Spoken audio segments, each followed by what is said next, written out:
India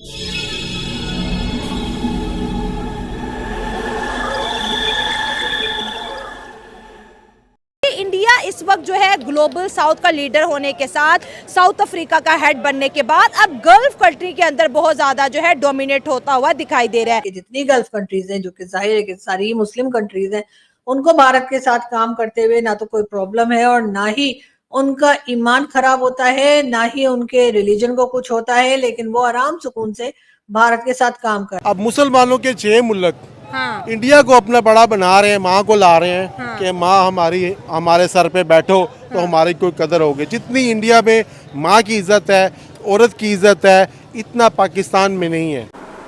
रातों रात मईशत न बनती है न बिगड़ती है, ये जहन में रखें।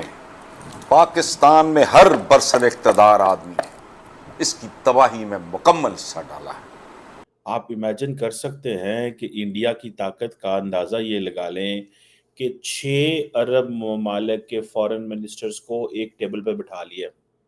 India is so powerful and this is how the Arabs view it कि 6 मुल्कों ने ये महसूस किया और 6 मुल्कों ने ये समझा कि अब हमें मिल के इससे बात करनी चाहिए।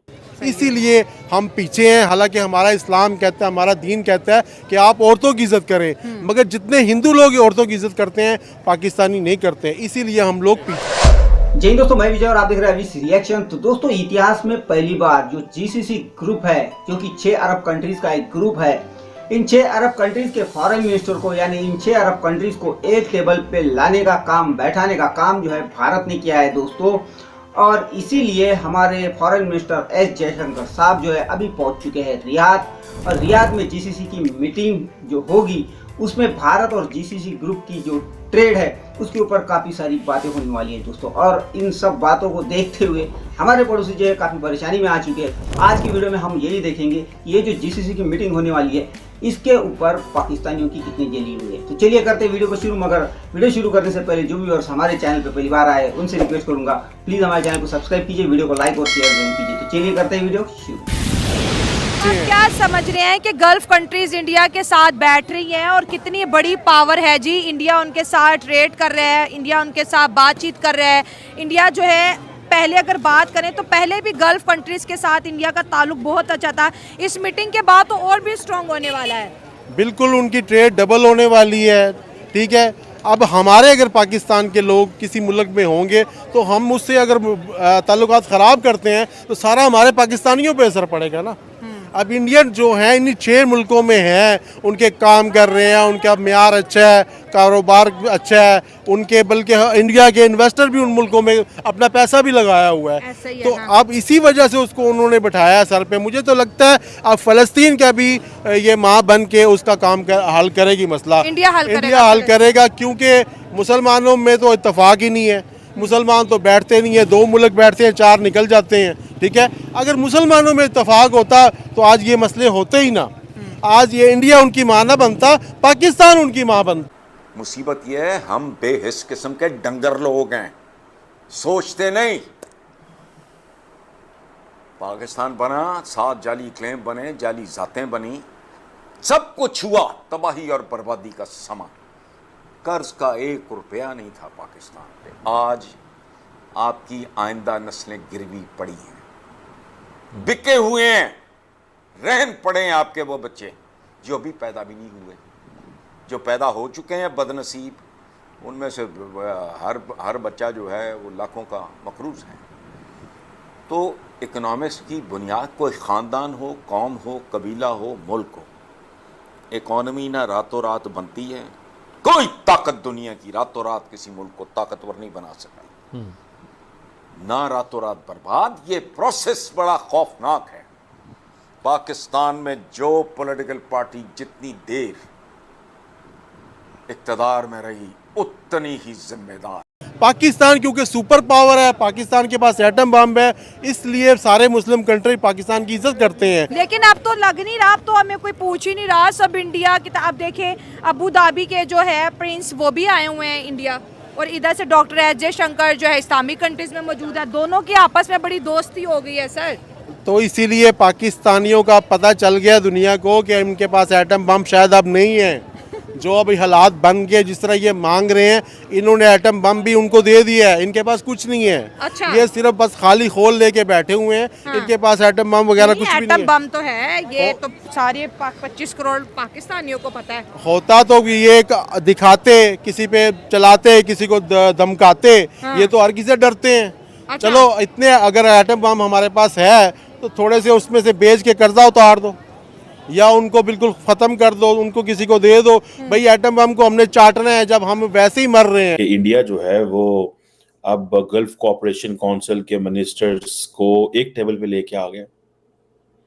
आप इमेजिन कर सकते हैं कि इंडिया की ताकत का अंदाज़ा ये लगा लें कि 6 अरब ममालिक के फॉरेन मिनिस्टर्स को एक टेबल पे बिठा लिया।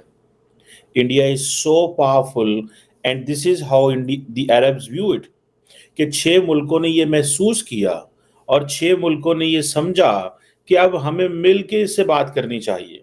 एक वक्त तो ये है कि इंडिया के सऊदी अरब से अच्छे ताल्लुकात हैं जी, हम 50 अरब डॉलर की ट्रेड कर रहे हैं, यूएई के साथ 85 अरब डॉलर की ट्रेड कर रहे हैं, so on and so fourth. अभी मेरी जो मैं पढ़ रहा था कि जो मेरी इतलात है कि आज से साल 1.5 साल पहले इंडिया की जो ट्रेड है with the all the GCC countries, it has crossed around 190 billion dollars. 190 billion dollars. हमारा इंडिया के साथ जैसा भी जो रिलेशन है, अच्छा है या बुरा है, लेकिन वो एक बहुत बड़ी इकोनॉमी है इस ठीक वक्त। है। अप्रोक्सीमेटली 600 बिलियन डॉलर की वो इस वक्त इकोनॉमी जो वर्ल्ड के अंदर जो है उभरी है। उन्होंने वाकई में अपनी जो है मैन्युफैक्चरिंग और इन चीज़ों से हट के, हत्ता कि पाकिस्तान से तो वो बहुत ज़्यादा बड़ा कंट्री है, ठीक है। हमारा तो उनका कहते हैं कि जी एक सूबा ही हमारे कंट्री के बराबर हाँ, है। उत्तर प्रदेश। फिर भी वहाँ पे हाँ। उन्होंने डेमोक्रेसी को वहाँ पे बहुत ज़्यादा प्रमोट किया, सही होगा ठीक सर। है। उसके अलावा जो आप बात कर रहे हैं, इसमें अब मैं थोड़ा सा ऐड करता हूँ। मैं एक रिपोर्ट पढ़ रहा था, जी। देखें गल्फ़ कंट्री के साथ ज़्यादातर लोग सिर्फ पेट्रोल की वजह से ही उनके साथ चाहते हैं ना जी हमारा हाँ। उनके साथ अच्छा रिलेशन हाँ, हो। उनके पास पेट्रोल के अलावा और कुछ भी जी, नहीं मैं है। हाँ। एक अभी रिपोर्ट पढ़ रहा था कि नेक्स्ट 8 to 10 ईयर्स हाँ। जो है, जो जितनी भी जो आपकी ट्रांसपोर्टेशन है वो इलेक्ट्रिक हो जाएगी। इलेक्ट्रिक हो जाएगी। बिल्कुल। तो जब वो इलेक्ट्रिक हो जाएगी तो तो ये फिर गल्फ मुझे कंट्री बताइए रोड पे आएंगे? गल्फ कंट्री किधर जाए। मैं आपको एक चीज बार बार पिछले अरसे से कह रहा था। मैं कह रहा था नरेंद्र मोदी अरब ममालिक पे फोकस कर रहा है, नरेंद्र मोदी अरब ममालिक पे फोकस कर रहा है। मैं आपको कह रहा था ये बात को, क्योंकि मुझे वो सारे तौर तरीके नजर आ रहे थे कि क्या हो रहा है। तो आज आप देख लें कि this is first India GCC meeting. ये ऐसे ही इंडिया जीसीसी मीटिंग है जैसे इंडिया अफ्रीका मीटिंग है, यानी कि आपने तमाम अफ्रीकन को सामने बैठा लिया और कहा कि देखो फलस्तीन फलस्तीन फलस्तीन। पाकिस्तान बार बार नारे लगाता है कि जी हम फलस्तीन के साथ खड़े हैं और हम फलस्तीन को आज़ाद करा के रहेंगे, लेकिन फलस्तीन वाले क्या पाकिस्तान की इस ऑफर से उनको मालूम है कि पाकिस्तानी ऑफर की है, या उनको पता है कि पाकिस्तान इतना इंटरेस्टेड है, उनके लिए इतना बावला हुआ जा रहा है? मुझे नहीं लगता कि ऐसा कुछ है। इसलिए कि फलस्तीन के लोगों ने जो रिक्वेस्ट की है सीज फायर की, फलस्तीन के लोगों ने जो रिक्वेस्ट की है कि उनके यहाँ जंग बंद हो जानी चाहिए, वो रिक्वेस्ट उन्होंने भारत से की है। वो रिक्वेस्ट उन्होंने पाकिस्तान से नहीं की जो उनका चाचा मामा बना बैठा है। ये तो मुद्दे इंडिया के साथ टूरिज्म बढ़ा रहे हैं, इंडिया के साथ आईटी के अंदर इन्वेस्ट करें, तभी तो वो इंडिया को फ्रंट चेयर दे रहे हैं। बादशाह की चेयर पे इंडिया को बिठा रहे हैं, गल्फ कंट्री इंडिया के सामने बैठी है कि भाई बायलैटरल आप ट्रेड पे बात कुछ करते हैं। दहाइयाँ पीछे चले जाएं, हाँ। देखें गल्फ को कोई भी नहीं पूछता था। हाँ। अच्छा, गल्फ पे जब भी कोई मुश्किल टाइम आता है ना तो पाकिस्तान फ्रंट पे आता है। लाइक दैट सऊदी अरेबिया में खाना काबा में जब वो दहशतगर्द हुआ था तो वो पाकिस्तान की आर्मी को जो है अभी भी सर्विसेज ले रहे हैं। अभी भी वो सर्विसेज जो है वो पाकिस्तान की आर्मी को, खैर ले अब देखें हम उनके फॉरेन पॉलिसी को तो नहीं कुछ कह सकते, लेकिन इन फ्यूचर भी अगर कभी जरूरत पड़ेगी तो पाकिस्तान ही फ्रंट पे आना है। लेकिन ना कि अब इंडिया की आर्मी ने भी सऊदी अरब की सरजमीन पर कदम जमा दिए। है कि जो डॉक्टर जयशंकर हैं रियाद पहुंचे, वहाँ सबसे मुलाकातें की हैं, ठीक है जी। अब ये कोई आसान काम तो थोड़ा ही है भैया, ठीक है, रियाद पहुंचना एंड सबको मिलाना।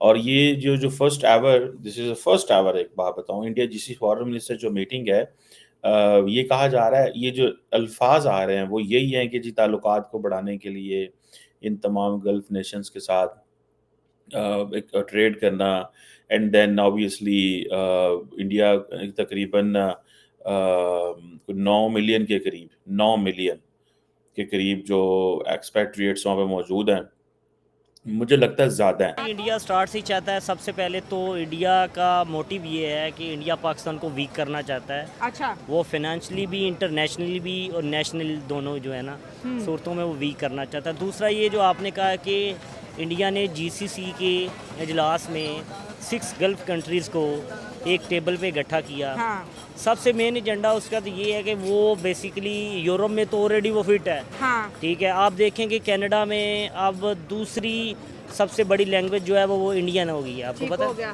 सही है। उसके बाद जब गल्फ़ की तरफ आए तो सऊदीया में सबसे ज़्यादा बिजनेसेस जितने भी हैं इंडियन हैं, हाँ बिल्कुल। सुपरवाइज़र जितने भी इंडियन हैं, ठीक है। दुबई आप चेक कर लें तो आपको पता है सबसे बड़ा मंदिर और जितने अरबों का बनाया वो इंडियन ने बनाया, ठीक है, ठीक जिस हो पे गया। विजिट्स भी हुआ ये लास्ट पे। सही हो तो गया, ये ठीक है, बेसिकली हाँ। मोटिव है इंडिया का कि वो यूरोप को तो उसने ऑलरेडी जो है बेसिकली उसने घेरा हुआ है। अब वो चाहता है कि मैं अरब कंट्री को या मींस के गल्फ कंट्री को भी अपने बिजनेसेस के थ्रू, पैसा तो है ऑलरेडी, जैसे इंडिया ने फाइनेंशियली साउथ सेट है। अफ्रीका को इकट्ठा किया, उस तरह गल्फ को भी इकट्ठा कर लिया ना। तो दोस्तों ये थी आज की वीडियो और ये जो जीसीसी की मीटिंग कल रियाद में होने वाली है दोस्तों, इसमें ये जो 6 अरब कंट्रीज है, ये जो जीसीसी ग्रुप है, इनके साथ भारत का जो ट्रेड है वो किस तरह और बेहतर किया जाए, किस तरह ये ट्रेड बढ़ाया जाए, और भी कई सारी बातें इस मीटिंग में होने वाली है दोस्तों। और आपको पता होगा कि ये वही अरब कंट्रीज है जो कि पाकिस्तान के बहकावे में आके भारत के खिलाफ जो है बयानबाजी करती थी, मगर आज इन कंट्रीज को अपना भविष्य भारत में दिख रहा है और इनको ये भी पता चला है कि किस तरह पाकिस्तान जो है इन कंट्रीज को भारत के खिलाफ भड़काता है। और इसीलिए आज ये जो कंट्रीज है पाकिस्तानियों को उठा उठा के अपनी कंट्रीज से वापस पाकिस्तान भेज रही है और पाकिस्तान को उसके औकात दिखा रही है। तो खैर दोस्तों, अब ये जो जीसीसी की मीटिंग में खास तौर पे मेन किरदार भारत निभा रहा है, तो उसको देखते हुए पाकिस्तानियों की काफ़ी चली हुई है। तो खैर ये थी आज की वीडियो, आशा करता हूँ आप सभी को अच्छी लगी होगी। तो चलिए चलते मिलते हैं अगली वीडियो में, तब तक के लिए जय हिंद।